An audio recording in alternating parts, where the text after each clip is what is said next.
Hello, everybody out there in workers' comp land, and welcome to yet another one of our webinars and on the COVID-19 update. I think this is number 5. If Number you say 5. so. Yeah, I think Okay. it's number 5. Did a lot of these things. I am here today with the lovely and talented Rosa Williams. Hello, Rosa. Hello. Hello, everyone. That's her picture and her identifying information, and I got mine up there too. Rosa is the managing partner of our successful San Diego office. And that's where we process all of our mail down there too, right? We've got a lot of staff. Yeah, we do. And they're all at home. Except for 5. Yes. Yeah, Except for the 5. essentials. Yeah. So Rosa's going to help me out. People get tired of hearing me. So, she's going to help me out with some of these slides. And we're going to talk to you today about the next segment, which is temporary disability. But first, I wanted to differentiate between the law firm and Sullivan on Comp. So this is a production of Michael Sullivan and Associates, which is the name of our law firm. So we got a fairly big workers' comp defense firm here. I think last count it was 80 something lawyers. Yeah, somewhere thereabouts. 9 offices throughout the state. I'm a general managing partner, and we've expanded in the last few years to employment issues, immigration law, and insurance litigation, civil stuff. So it's been a great ride. Yeah, definitely. How big were we when you started? I think there was about 8 lawyers. Yeah. Wow. Started in 2009. I can't believe I had the almost panache to 11 recruit years. you with that little going on. Thanks, Mike. I went after you aggressively though, didn't I? Yes, you did. Yeah, I did. Yeah. I really did. And it worked. And I'm It's glad all I'm here. But I'm also the author of Sullivan on Comp. Sullivan on Comp is a comprehensive treatise on all of workers' comp law, and I'm really proud of it. And if you're listening to this, you may indeed be a subscriber. Probably you are.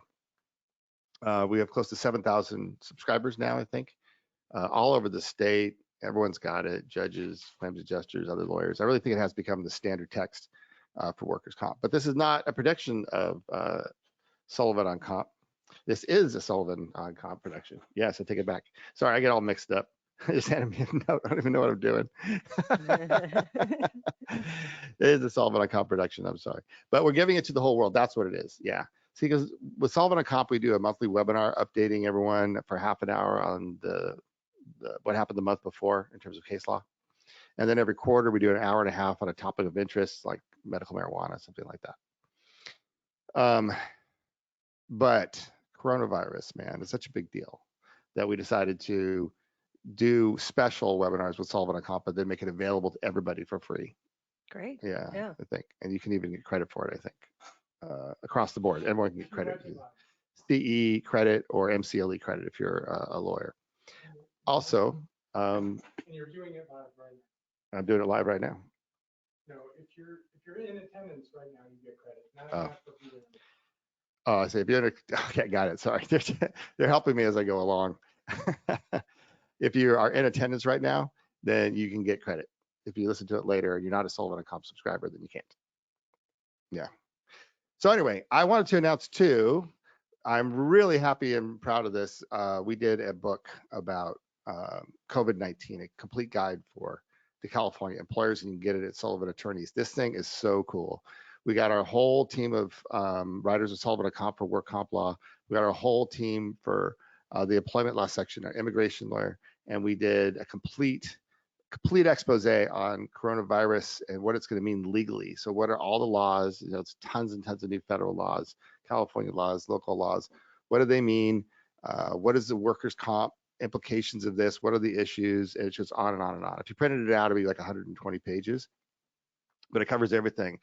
I'm really proud of it. We sent it to everybody. I'm really hoping that it will become ubiquitous throughout the state. It was really hard to do, and we did it in a short period of time.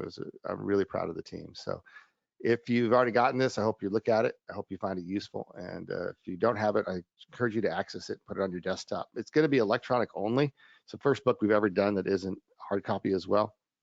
And it's always going to be updated. So what's going to happen is as time goes on, day by day, this stuff is changing every day. Absolutely. Yeah. All the time. So every day that we're just going to change it on the spot. So Nice. if you look at it, then you're not seeing what you saw yesterday, but it's the only way to do it because it's in fluid motion. Right. So that's what this is. And we've been getting through all these webinars, questions throughout the industry. We try to answer them all.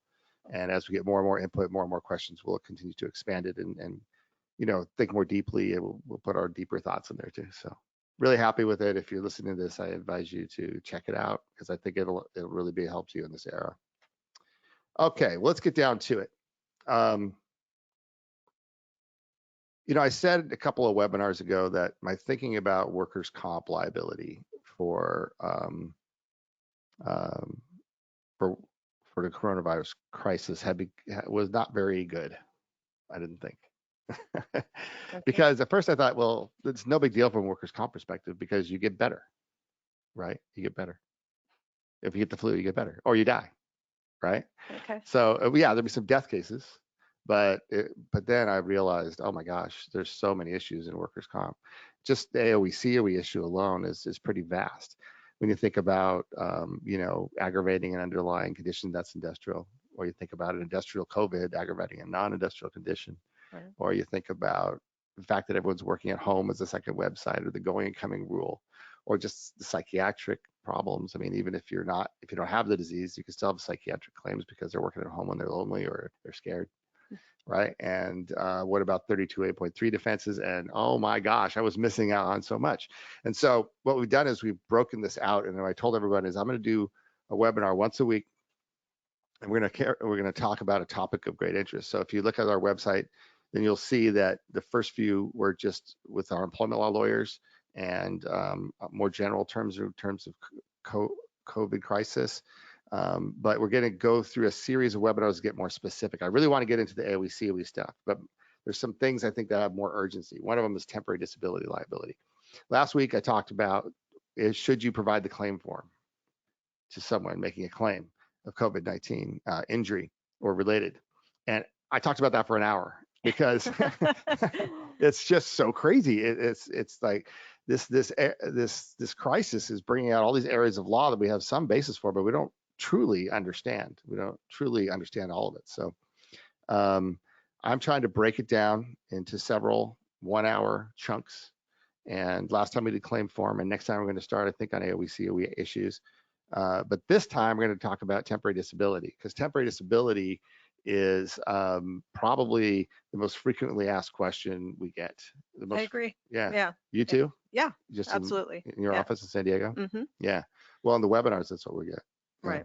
Okay. So they ask, okay, so I have an employee working modified duty. They're temporarily partially disabled, but I've accommodated them, right? Right. And then we have the shelter in place. We have shelter in place, or we have a layoff. Exactly. Right? So yeah. now, which is the same thing, I guess. They're not working anymore, getting any more wage at all. Right. Do I have to pay them total temporary disability? Or I think we recited in this thing as TPD. I always think of that as temporary permanent disability. Or temporary partial disability. Temporary partial, yeah. So what do you do in that situation? And do you have liability? And if you do it wrong, there's a 132A.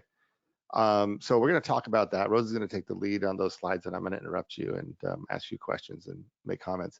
And then we're going to talk a little bit. I promised every week that I keep everyone up to date, just generally on what's going on. One of the things that's going on is that they have a bill that's been introduced to allow for a presumption of compensability. And it's not passed yet, but there has been bills passed throughout the country on this, and I suspect it will be passed in California as well. It's more limited than its original conception, but I want to tell everyone about that at the end. Okay. If we have time. So that's what we're doing today. We're going to try and go deep on the TTD. I think the short answer is, not to steal your thunder, but you could take a position. You're going to tell us the end of the story now? Yeah. You can take a position either way. Right. Yeah. Okay. So anyway, but I'll let you lead. All right. So yeah, why is temporary total disability such an important question in today's workers' comp climate? Well, obviously we're kind of living in crazy times right now with the COVID-19 breakout. We had the governor's order telling everybody to stay at home. So what happened with that is we had a lot of employers who had to shut down. Some had to restructure and some had to be laid off. Some employees had to be laid off because of it. Mm-hmm. And what happens with that is you get some unexpected exposures in workers' comp. And some of those unexpected exposures come in the form of temporary disability. Did you have to send everyone home from San Diego?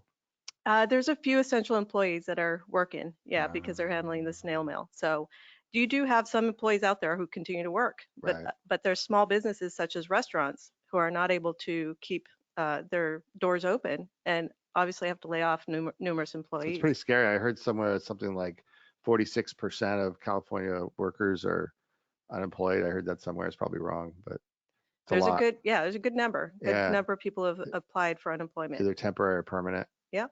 And then you've got the feds that are giving away money, right? Forgivable loans. Right. To keep businesses going but you have to use it to pay your payroll That's right. for 2 months. Yeah. And we had the whole law firm working from home in 2 days.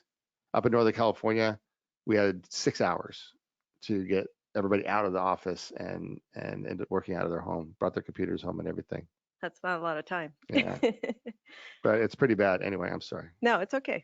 By all means, step in. So essentially what happens is when that happens, you may have an employee who is either completely disabled from work or partially disabled from work. And how do you handle those situations? Well, can you describe for us what's the difference? Absolutely. Yeah. So when you have an employee who's completely disabled from work, it's because they have a doctor's order saying you can't do any type of work at all because of your work injury. So you're really losing all of your earnings because of that. And that's what temporary disability is. It's a wage replacement. So the employee is getting temporary disability because they're replacing the wages they couldn't earn because they're not able to function because of the injury. Now, does that mean that you're just temporarily totally disabled from the job that you did when you were hurt, or does it mean from any job in the universe? It primarily means from the job that you were hurt at, but it does impact your earning capacity. So if you're not able to go out and get a job because of that, then yes, it has to do with any other employment you have outside of that job where you got injured. So the doctor says TTD, it means there's no work you can do. Correct. Yeah. So that's pretty bad. Yeah, definitely. That sounds a little dramatic. I'm surprised it's so easy to declare someone TTD because I could think of a lot of jobs people could do, but I think they decide it relative to their current job, really. Absolutely. As a matter of practicality. And the extent of the injury, the severity of the injury. Yeah. But so in comparison to a partially disabled employee could either have physical restrictions in the sense that they can't perform their full work activity because of the injury, or they could have reduced hours. The doctor could suggest that they only work 4 hours instead of 8 hours a day, and that will allow them to function at work with their disability. Either way, you have a partially disabled employee, and in each instance, there may be either temporary partial disability benefits owed or temporary total disability benefits owed. And whether they're owed temporary total disability is dependent on whether the employer can provide that employee work within the restrictions that were given by the doctor. Well, you have to anyway, right? Because of FEHA and ADA accommodation rules. You have to make an effort. Yeah, absolutely. Yeah. So we're pretty familiar with this in workers' comp land, I think, this concept in employment land. Yeah. Okay. So it's like I fall down and hurt my back, right? Then I come to work and I can't lift boxes. So then that means I do my regular job, but I don't lift the boxes, or I have to put me in a different alternate job. That's either a modified job or an alternate job, right? Yeah, something completely different. Completely different. Yeah. Do they have to make up a job to keep you there? They're not required to fabricate a job to keep you there. As long as it's part of the business and they're still in the business is still able to essentially function, and they have a job available that person can do that's within the essential functions of the business, then that's as far as the employer has to go. Okay. Yeah. But if I have to take Vicodin at noon every day because my back hurts so bad, I can still work from 9 to 12. But that's okay, right? I mean, that's a form of partial disability as well, right? Absolutely. Yeah. So it could be like difference in job duties, and the question is alternative or modified, and then there's just less work. But either way, you're partial. Yeah. You're not completely unable to do your occupation. There's a lot of employers out there with light duty programs, right? Right, where they have nonprofit organizations. That will hire them. Or they just have them sitting there sorting paper clips because they don't want them home on TTD watching Gomer Pyle and eating bonbons, right? They don't like that. The employees get used to it. They'd rather make them unhappy sorting paper clips or at least have to do something. Or they can have them be a host and greet people in front of the store at Walmart. Yeah. Right. And there's a lot of people in this reality. Yeah. There's a lot of people in this reality. You know, the temporary partials are everywhere. So it's a big deal in an environment where everyone's laid off, furloughed, or sent home. Right. So when you have those two different aspects of disability, and then you have the COVID-19 breakout, and you have a governor's order saying that you have to stay at home, it brings in another factor into play. And so there's differing perspectives as to whether a person who is partially disabled is owed temporary total disability if you have this stay-at-home order that's issued by the governor. Now, there's differing perspectives on whether the employee is owed temporary total disability in those circumstances. There's arguments for the applicant receiving temporary total disability and arguments against that. And we'll go through that. Of course, for the employee, the employee is going to argue that they definitely should receive temporary total disability. They were already incapacitated at the time that they were working modified duty. So now they're out in the world competing with other employees with a diminished ability to earn capacity. So they're in a disparate position in comparison to other non-injured employees looking for work. That would be their position. From the employer's perspective, it's not their fault that the governor came in and said that you've got to have all your employees work from home, and suddenly you have to shut down your doors. From the employer's perspective, that wasn't something that they voluntarily decided on. That was something that was imposed by the government. So why should they be penalized by having to pay? TD is for wage replacement. There wouldn't have been a wage anyway. That's another, well, we'll get into some of those different, differing perspectives as to which sides, for and Are you going to against. tell us what you think at the end? I can certainly tell you that, yes. Okay. So some of the case law that has come into play on addressing this gray area is Pacific Employers. This was a landmark decision that was issued by the California Supreme Court. And in that situation, you had a carpenter who was doing rough carpenting, injured on the job, and then had work restrictions placed on him. The doctor basically said, you can't do the rough carpenting, you can do the finished carpentry work. But the employer wasn't able to provide him with that. So ultimately, the California Supreme Court decided that yes, the employee was owed temporary total disability because the employer could not prove that they could provide the employee with the light duty work. And from this was born the Odd Lot Doctrine. Odd Lot Doctrine. Yes. And so there's a string of cases that follow this Odd Lot Doctrine, which we'll get into the next slide. And one of those cases is the Stewart case. In that case, what you had was an individual who was injured at work, was placed on modified work, and then continued performing the modified work, and then was eventually laid off. So in that situation, I think you're on the next slide. I'm sorry. I am. I'm not keeping up with you. No worries. So I wanted to stop you for a second though. The Odd Lot Doctrine, that's like a 1950s case, right? It was like the 1953 or something like that. The original case, Pacific Employers. Yeah, 1959. Yeah. And, it's a weird term, odd lot, because it's like, that's sort of like old terminology from a long time ago. I think today it would be, you're in a strange position relative to the market, right? Yeah. Because you used to say your lot in life, right? Well, it was odd. And why was it odd? It was odd because you could sort of work, but you couldn't really work. Well, and I think the reason they use that language is because it was sort of a small area of a situation where an employee is partially disabled, then becomes completely disabled. Because originally they were just partially disabled, but because there's no light duty work offered by the employer, then they suddenly become totally disabled. They're now in the realm. It's a situation that isn't common. So that's why I think that they use that word, Odd Lot Doctrine. I spent a lot of time figuring that out when I wrote that section on Sullivan on comp, because it sounded so weird. Yeah, it is a kind of a interesting term. All right. So then in this case, they say he could do rough carpentering, but he couldn't be a finished carpenter. So he was temporarily partially disabled, really. He was temporarily partially disabled, and the employer could not offer the light duty work. So essentially the temporary total disability was owed. And so that's where the Supreme Court decided that temporary total disability was owed to the applicant. And they said I was reading, I should go back to the prior slide. The doctrine places the burden on the employer to show that work within the capabilities of partially disabled employee is available.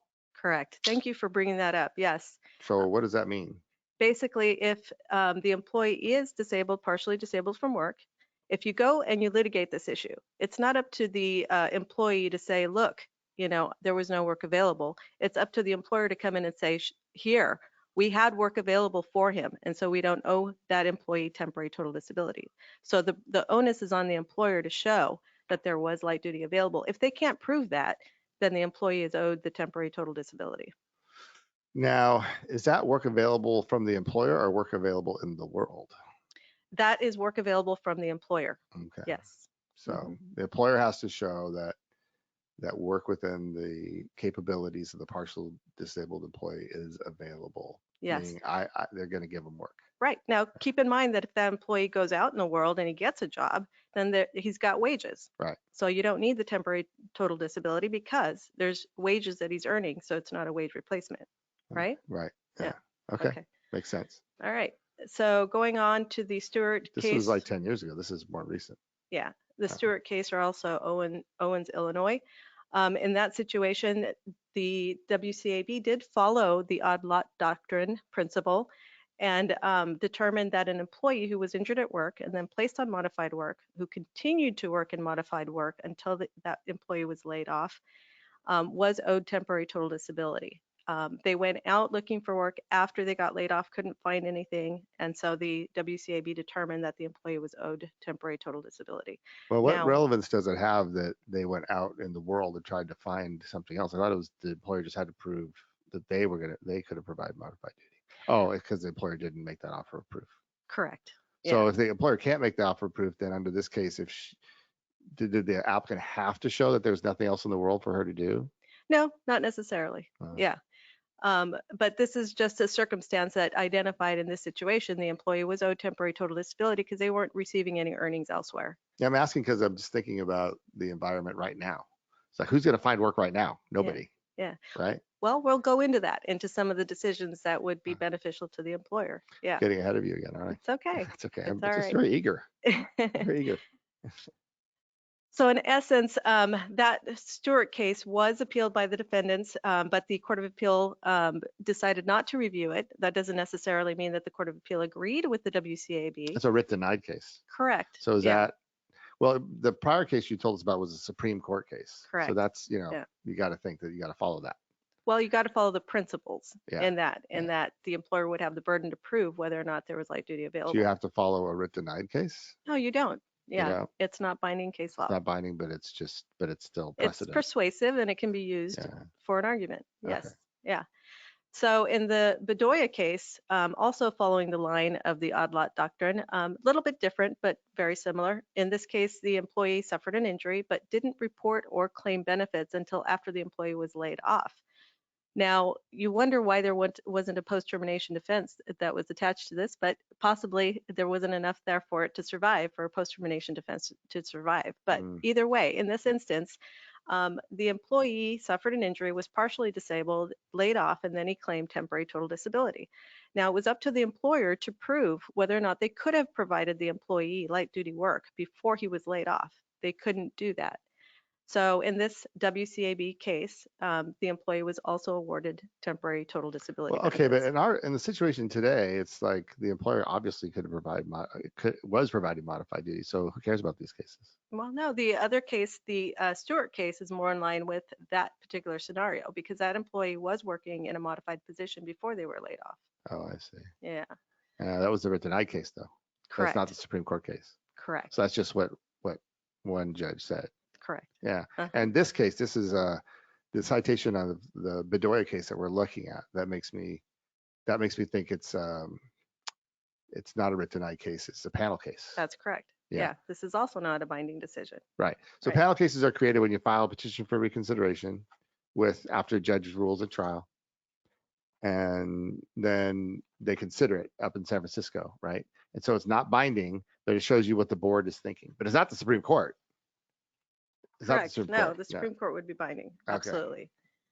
Yeah. So you can see that in these decisions, they basically support the position of the employee saying that they should be owed temporary total disability. But again, as pointed out by Mike, these are not binding cases. So the courts are not required to follow these decisions, but they certainly can be used as argument. Okay. So moving on to some of the language in the Pacific Employers case, which was the Supreme Court case. In that case, there was language there that if there are non-industrial factors that are contributing to the employee's complete inability to work, those non-industrial factors need to be considered. So arguably, in the situation where you have someone who is doing modified work and then the shelter-in-place order came into play, and that employee could no longer do that work, the modified work, because of that government order, that could be construed as a non-industrial factor. And that had no bearing on the employer's doing or the employee's doing. And so for that reason, the employee would not be owed temporary total disability. There is some line of reasoning that is being followed or has been followed in other cases. And that would be. Well, wait a minute, before you give us that, when you say some other, what did you say? Some other. A non-industrial factor that comes into play. When you say that, what I think of immediately is some other comorbidity, like something else is wrong with you physically, not like in the world. Like there's a situation in the world that happens to you. Right, and an example would be somebody who suffers a back injury, and then they have work restrictions to say only do sedentary work, right? And then suddenly they suffer a non-industrial heart attack. Right. And they can't do any work because of the heart attack. Back and the heart.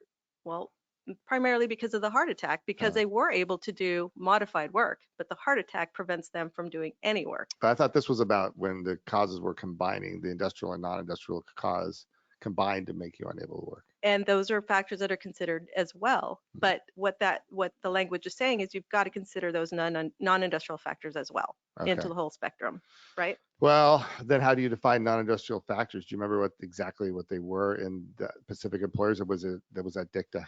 That was dicta, and also they didn't define that. Okay. Yeah. Dicta is like when the court says something that isn't directly on point about the law, which isn't directly on point to the facts in the case they're considering.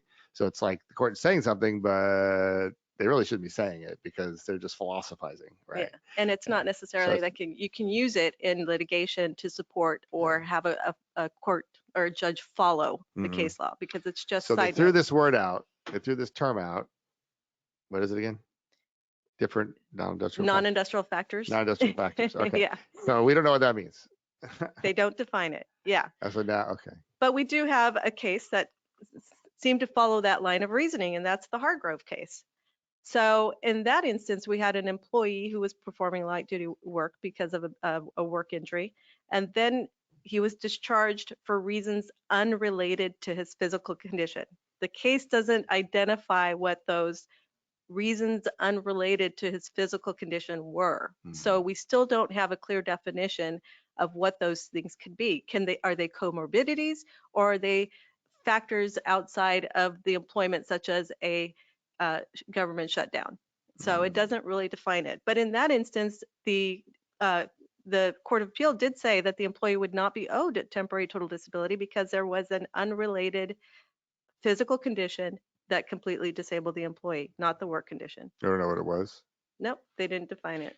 The court explained that there are circumstances in which temporary partial disability may account for total wage loss, and there are others when a cause other than disability accounts for some part of the wage loss. What does that mean? What it's basically saying is that if an employee is working and they're doing modified work, and then there's some other factor that comes into play that takes them out of the employment that has nothing to do with the injury and nothing that's connected to work, then they're not going to get temporary total disability. Okay. Right. All right. Well, isn't that different than Pacific? Was it Pacific something?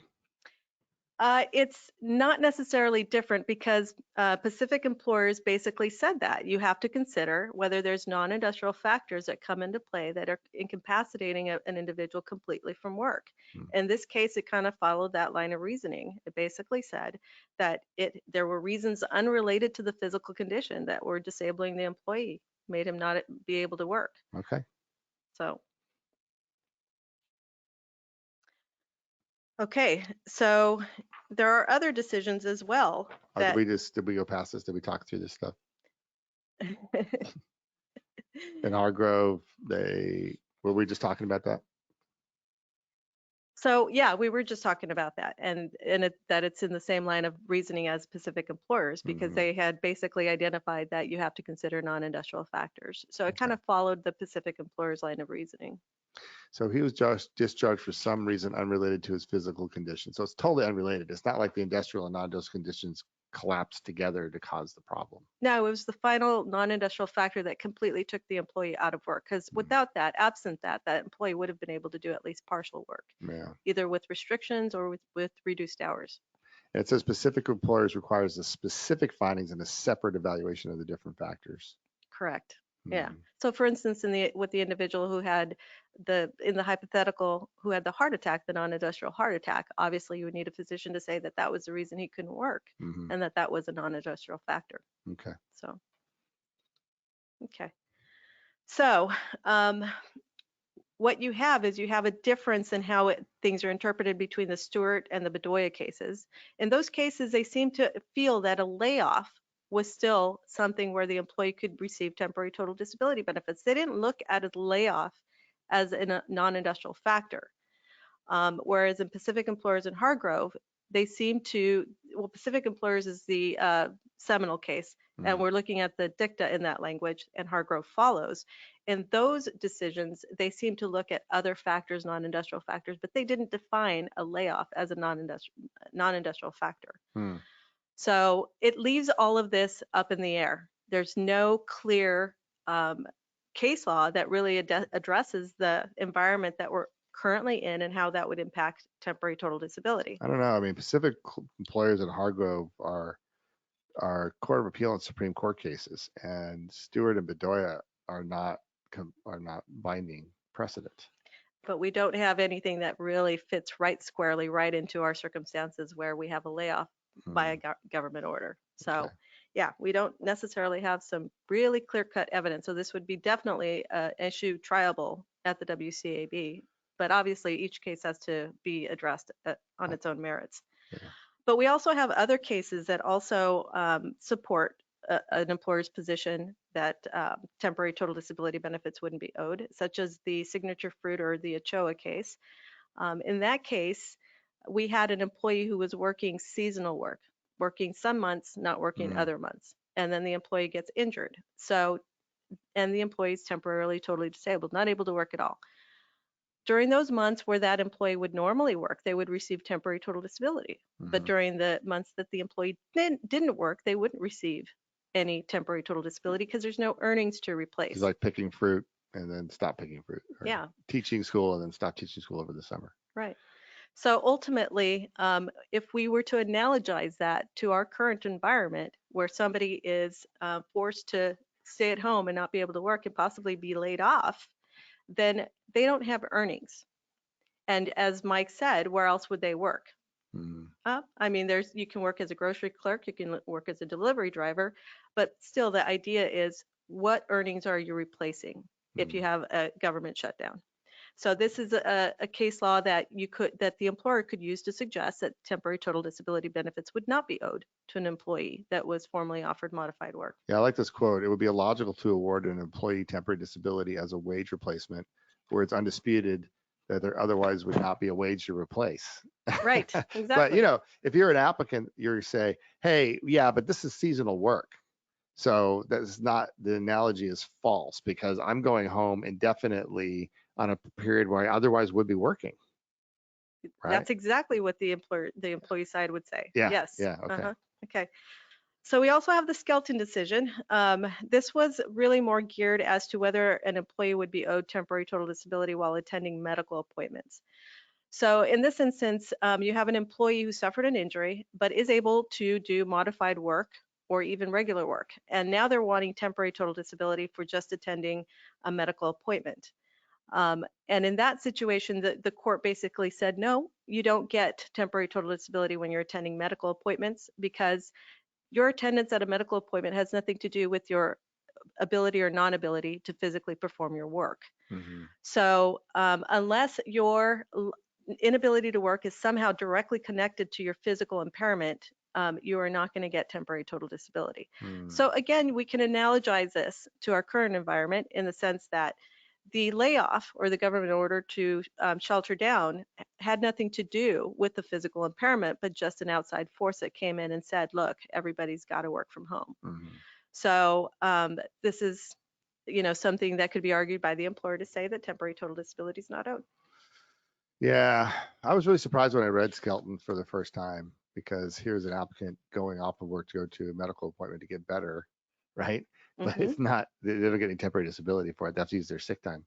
Right. Yeah, I was really surprised by that. But I guess the point was, look, that actually is strongly supportive of the defense side, because they're saying, look, the reason you are not at work is not because you're hurt. It's because you're doing something else, even though the only reason you go to the doctor is because you're hurt in the first place. I mean, I just was surprised by that result. Probably because it was a court of appeals case. I would be stunned into unconsciousness if it was a WCAB case. Yeah.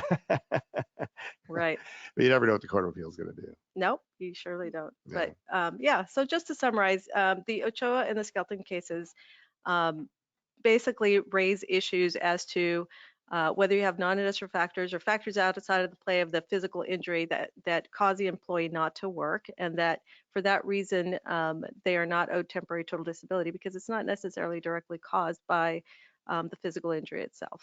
It could be considered as a non-industrial factor.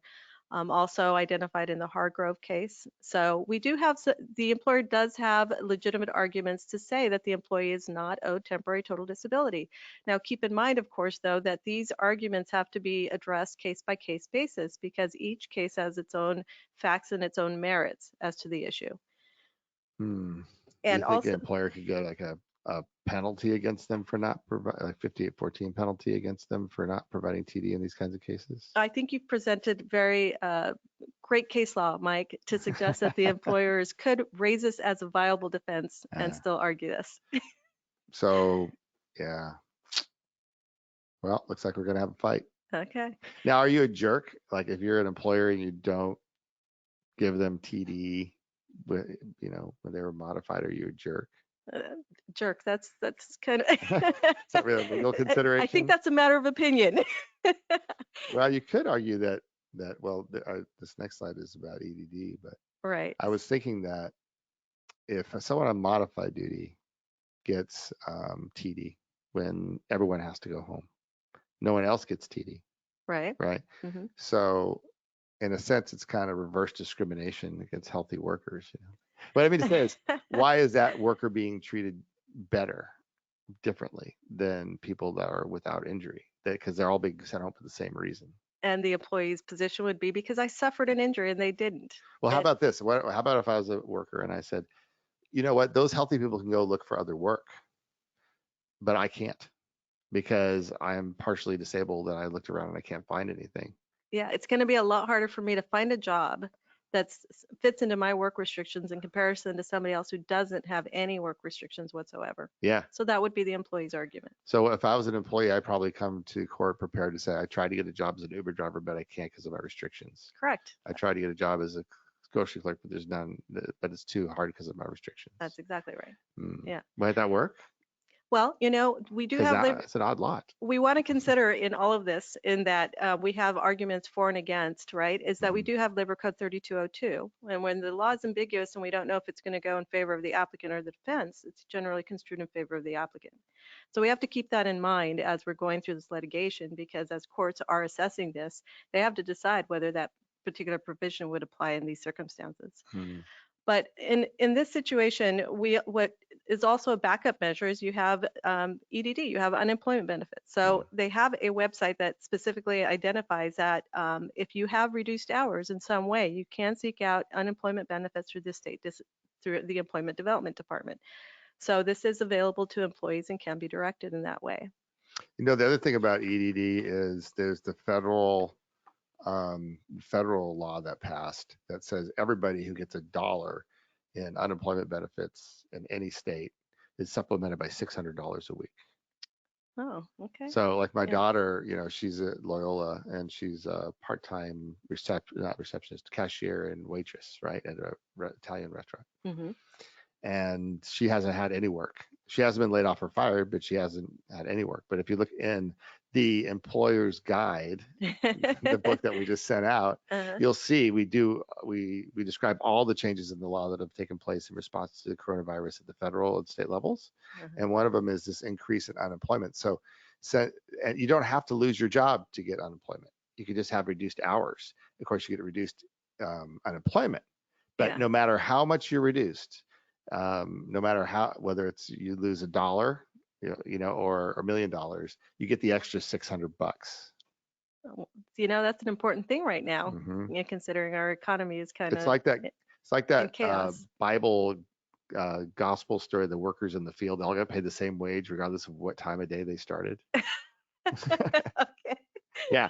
And at the very end, all the ones that started at the beginning of the day are like, hey, that's not fair. And then God says, it's my money. I can do with it what I want. So that's kind of like the federal government. They're going to give everybody $600 no matter how much they've lost. There's not going to be any proportion. So that is available. I mean, when you think about it, if you get an extra $600 in a lot of jobs, you may actually be making money. There you go. I know. So yeah, where's the fairness on all this? Tell the injured worker.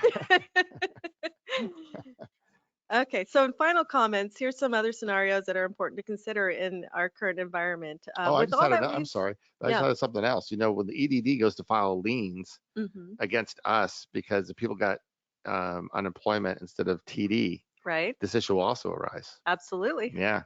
So the defense will just be arguing with applicants, right? Sure. In fact, if I'm an applicant who's going to make more money on unemployment or disability, then I'm just going to go do that.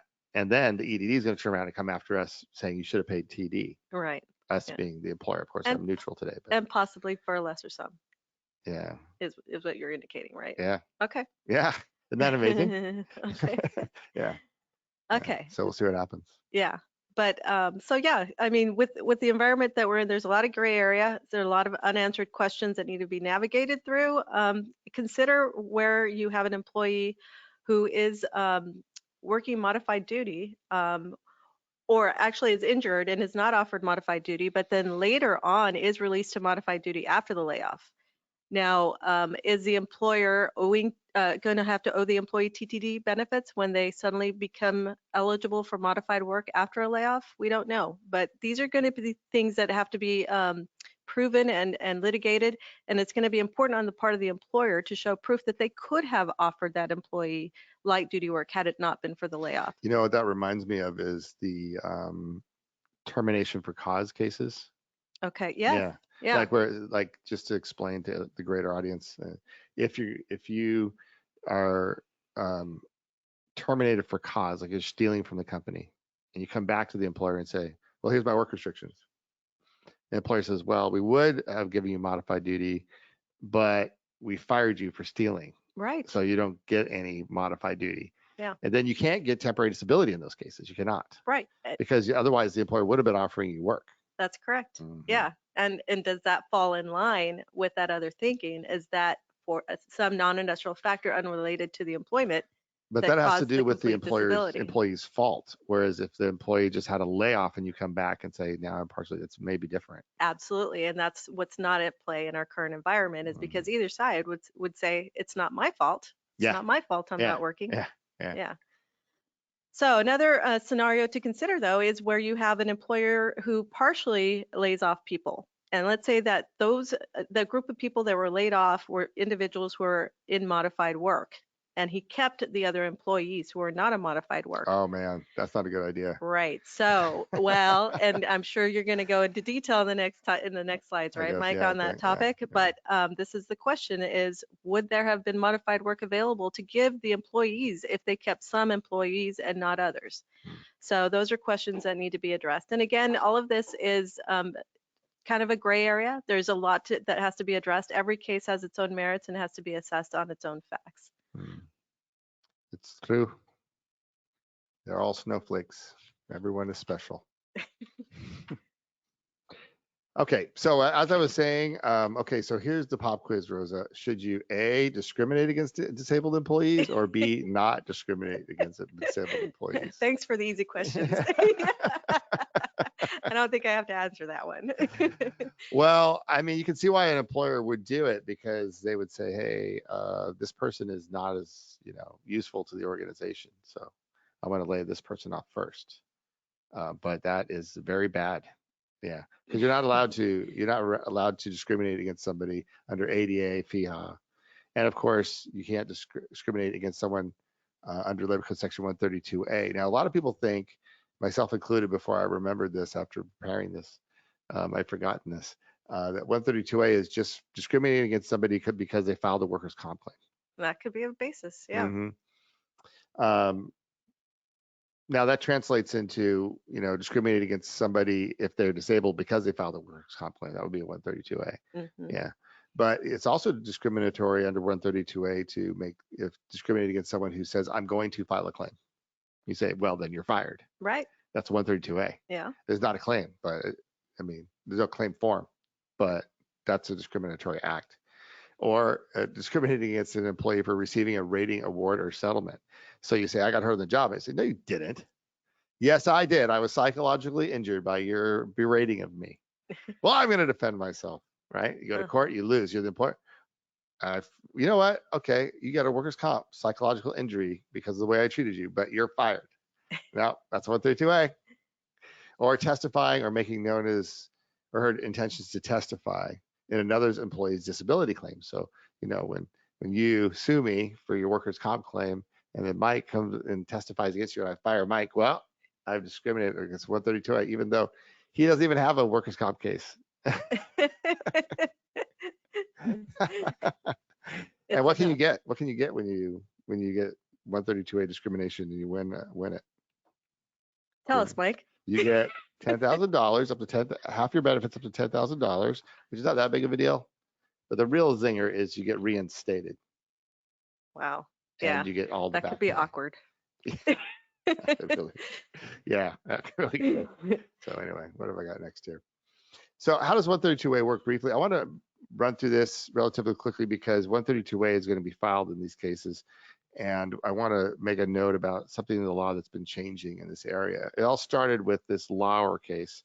This was a Supreme Court case back in 2003. And it was a conservative case and the employers liked it a lot. And what happened is the Supreme Court rejected a standard that had been established in earlier cases, that an applicant could establish a prima facie case merely by showing that he or she had suffered some detrimental consequences as a result of industrial injury. That is, for a long time, the 132A cases said, well, as long as the employer does something bad to you because you filed the workers' comp claim, then that's enough for 132A, like I was just saying on the prior slide. Right. But Lauer stated an employer thus does not necessarily engage in discrimination prohibited by 132A merely because it requires the employee to shoulder some of the disadvantages of industrial injuries. He said that the legislature meant to prohibit treating injured employees differently, making them suffer disadvantages not visited on other employees because the employee was injured or made a claim. So it's not enough just to do something bad to the employee, but they have to differentiate that worker, make that worker be treated differently than other workers in order for 132A to apply. Yeah. And that was Lauer. It was a Supreme Court case, I think. Yeah. And it was pretty conservative. Right. I mean, it really shocked the workers' comp 132A world, which Yeah. isn't that big of a world, but it shocked that world. And they said in Lauer that the employer did not discriminate by using the applicant's sick leave and vacation leave for time taken off work to attend medical appointments after being declared permanent and stationary. So the applicant's PNS, and then he's got to go to medical appointments in order to care for his work-related injury. And they say, well, you got to use your sick leave and vacation pay. And he says, well, that's 132A, you're discriminating against me. It's like, no, you're treating him the same as everybody else. Even if it was a non-industrial injury, that's how you would be treated. So Lauer imposed this additional standard of this disparate treatment. The quote here is, although his injury was industrial, nothing suggests that his employer singled him out for disadvantageous treatment. I can mouthful. say it. That's multisyllabic. Nothing suggests that the employer singled him out for disadvantageous treatment because of the industrial nature of his injury, as opposed to a non-industrial injury. I have a couple of other cases here that followed it. There was Martinez, County of San Luis Obispo versus WCB Martinez.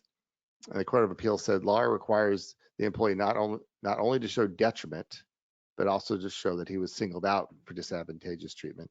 And also in Gelson's Market, they said the same thing. The applicant has to be singled out for disadvantageous treatment. Now, why am I telling you this over and over again? Because now I'm going to tell you how the WCAB has been messing with this. Okay. Tell us, Mike. They've been messing with this.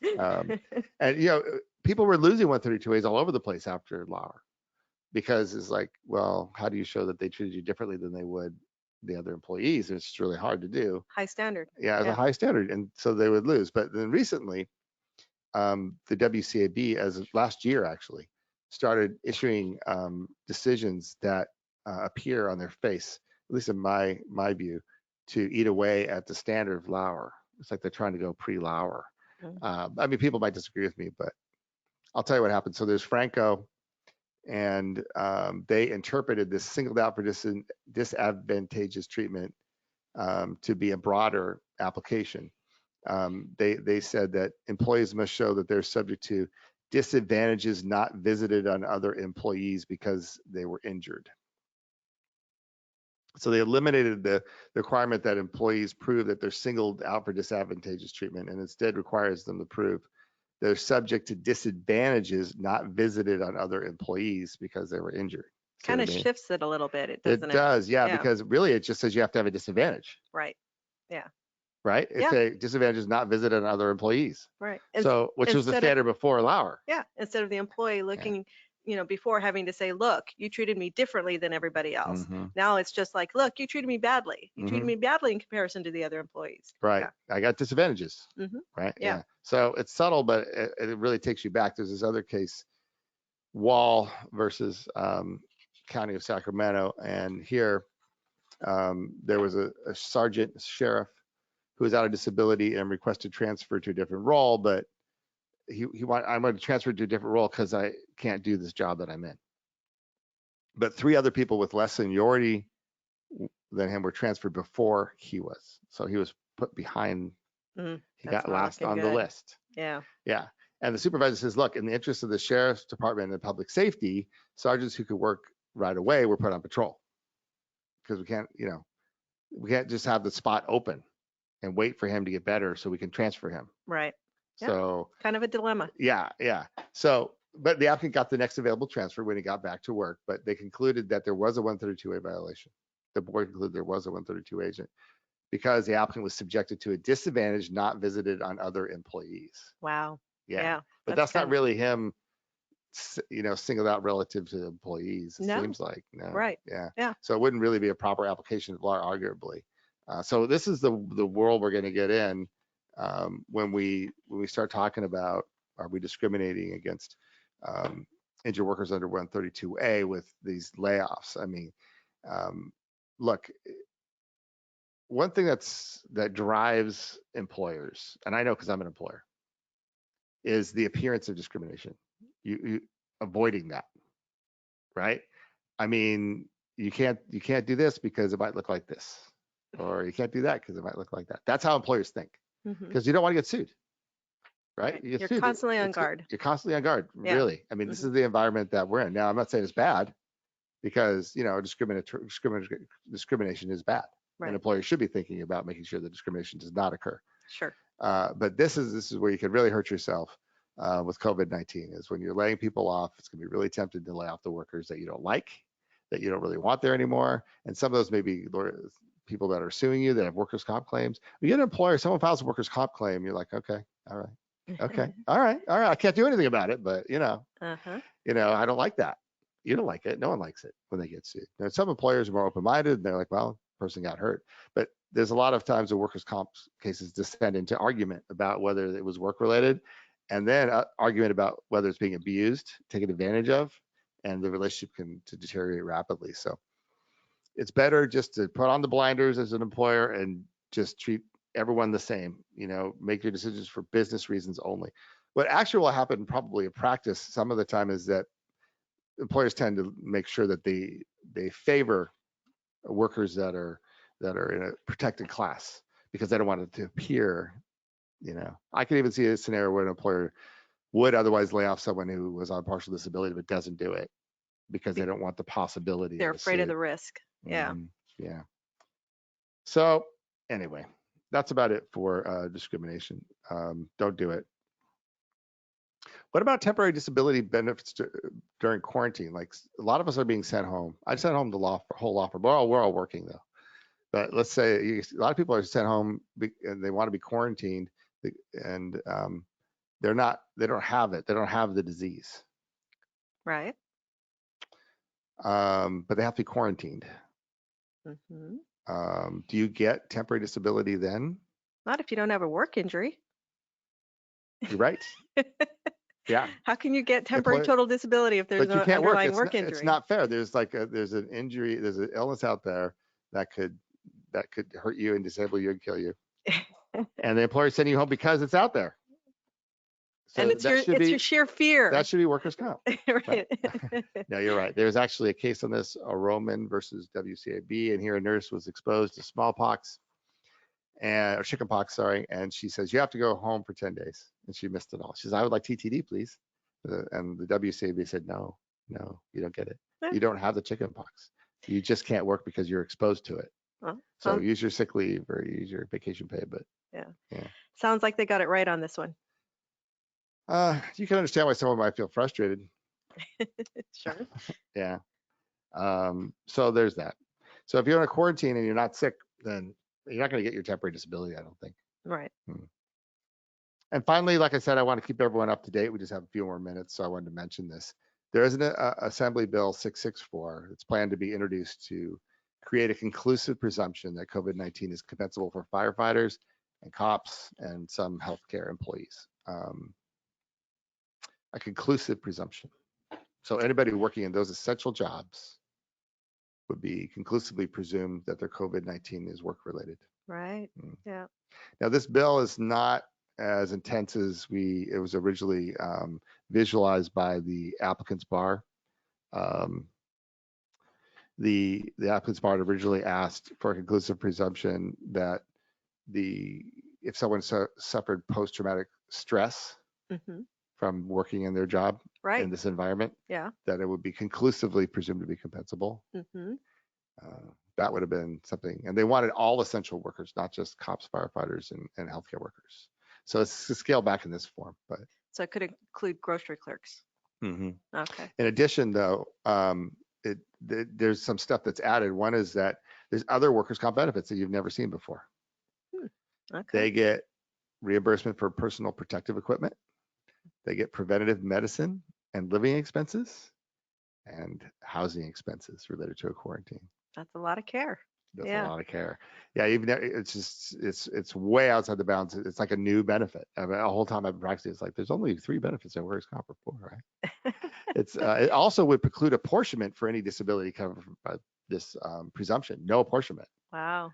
Yeah. So if you're a firefighter, you're covered. So if you're gonna have COVID-19, be a firefighter. But right. I mean, in fairness, these guys are out there putting their lives on the line. They are. So it's not too many people really opposing. I think it probably will pass. They are putting their lives at risk.